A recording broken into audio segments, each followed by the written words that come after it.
Hey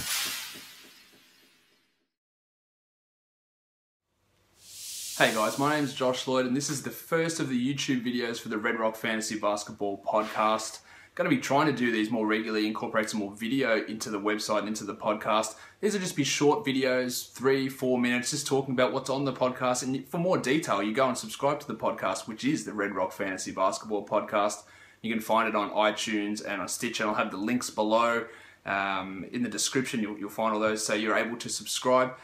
Basically, what I'm doing at the moment, if you haven't seen the podcast before, all through the season, I provide a lot of fantasy basketball info. Now that the regular season's done and most daily fantasy games are finished, I'm going through and doing a team-by-team season review. Today's podcast, I talked about the Orlando Magic season. There was a lot of interesting stuff for the Orlando Magic this year. 2 lottery picks, Lord Alfred Payton, Aaron Gordon, obviously differing results. I talk about them and their dynasty value. Payton was a top 70 head-to-head player this season, even with his struggles and coming off the bench at the start of the season behind Evan Fournier. So there's big things coming for him, but beware, he has his limitations. He's got his poor free throw percentage, he's got his poor field goal percentage. Even though his field goal percentage this season was a lot better than what I would have anticipated, he shot 42%. I thought he was more like a 37-38%. The similarities with Rajon Rondo are a little bit scary though. No three-pointers, no scoring, poor percentages, but a beast in terms of rebounds, steals, assists. He averaged over 2 steals a game after the All-Star break. Aaron Gordon, who was taken 7 picks higher than him, not quite the same impact in his rookie season. Foot injuries set him back, a foot fracture, but also the fact that the Magic signed Channing Frye to that ridiculous 4-year, $32 million contract. And the other guys who were in the front court as well. There was Nick Vucevic there, Dwayne Dedmon, Kylo Quinn, all those guys taking minutes away from Gordon. Now, Gordon was a guy who we never really thought would have a huge fantasy impact, but he does have tantalizing skills. I think the upside is there for him. He showed more to me this season than what I thought he would show. Blocks, he can hit threes, which I didn't think he'd be able to do. His field goal percentage and free throw percentage, his actually free throw percentage was much better than anticipated. He shot it at 72% from the free throw line. Wasn't anticipating that. I think there's a ton of dynasty value for him. But when we talk Orlando Magic and their fantasy value, it's concentrated around 3 main guys, or for last season it was anyway. Victor Oladipo, who's a top 50 fantasy player, Toby Harris, who was a top 80 fantasy player, and Nick Vucevic, who was a top 30 fantasy player.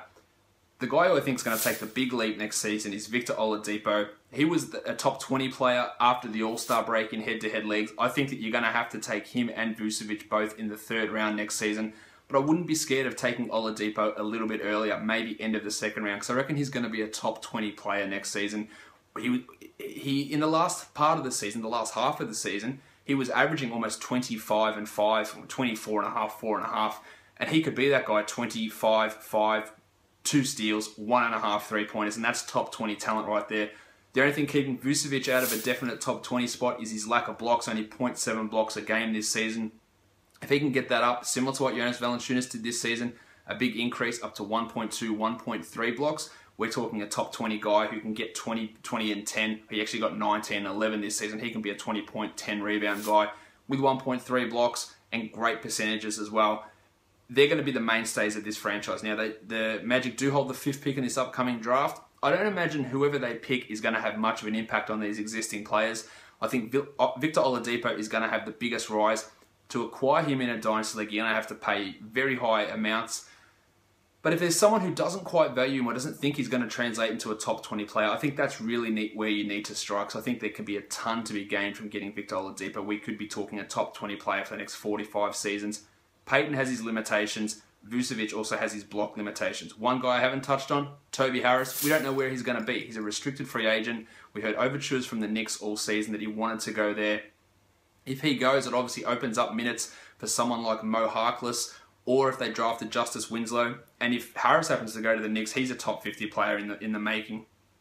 Lack of talent on the Knicks. We know that he can grab boards, he can score, he can hit threes, and he's a pretty decent percentage guy as well. So just watch for Toby Harris and his status this off-season. I'll go into all the Orlando Magic players in more detail on the podcast, so I'm going to have the link below. Make sure you're checking out that podcast, subscribing to it. Leave your comments. Let me know what you think about these YouTube videos as well, because I'm going to be trying to do some little short ones each day, just giving a bit of a summary of the podcast. But again, if you want more detail, check out the podcast on iTunes or on Stitcher, and follow me at the social media areas, which you'll see below and on the screen now on Twitter and Facebook and Instagram. Thanks for watching, guys. See ya.